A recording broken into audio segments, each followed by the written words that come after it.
to convict Trump. Overnight, President Joe Biden put out a statement reading in part, "This sad chapter in our history has reminded us that democracy is fragile and that each of us has a duty and responsibility as Americans and especially as leaders to defend the truth and to defeat the lies." 7 Republicans voted to convict Trump. At least one is already feeling the political backlash. Louisiana's Republican Party saying it has unanimously voted to censure Senator Bill Cassidy because he voted to convict.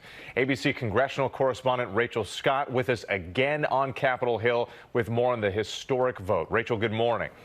Whit, good morning. And this was an impeachment trial unlike any other in our nation's history. The first for a former president. All of the jurors, witnesses themselves, and the case tried at the scene of the crime inside the Senate chamber. The final day full of twists and turns, but it ended in an outcome that Republicans said was all but certain all along. Donald Trump acquitted for a second time.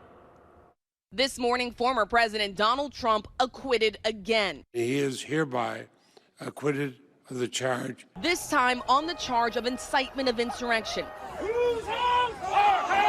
Just over a month after violent mobs stormed the U.S. Capitol, breaking into the very chamber where the case was tried. And a majority of the senators, 57, voting to convict. 7 Republicans breaking ranks, joining every Democrat finding Trump guilty. But it was still short of the 2/3 necessary to convict. And moments after Senate Republican leader Mitch McConnell voted to acquit, he delivered this blistering rebuke, placing the blame squarely on Trump. There's no question, none, that President Trump is practically and morally responsible for provoking the events of the day.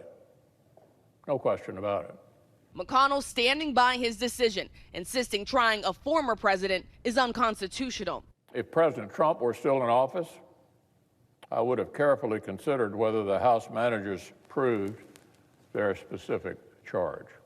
And Democrats were outraged by his words, noting that it was McConnell who refused to start the trial while Trump was still in office. It was a very disingenuous speech, and I say that regretfully because I always want to be able to work with the leadership of the other party. The trial was quick, but raw and emotional. And on the final day, a curveball. 5 Republicans voting with Democrats to call witnesses, hear depositions, see more evidence. Lead House impeachment manager Jamie Raskin said he wanted to subpoena Congresswoman Jamie Herrera Butler. Needless to say, this is an additional critical piece of corroborating evidence. Herrera Butler says McCarthy told her of a heated phone call he had with Trump as the violence unfolded, pleading with him to tell his supporters to stand down. Trump's defense objected to that call for witnesses. I think that's inappropriate and improper. We should close this case out today. And confusion filled the chamber. In the end, Democrats backed off. No witnesses were called. In their final arguments, Democrats warning of grave consequences if the Senate did not act. This cannot be the beginning. It can't be the new normal. And the president's lawyers blasting the trial till the very end. This impeachment has been a complete charade from beginning to end.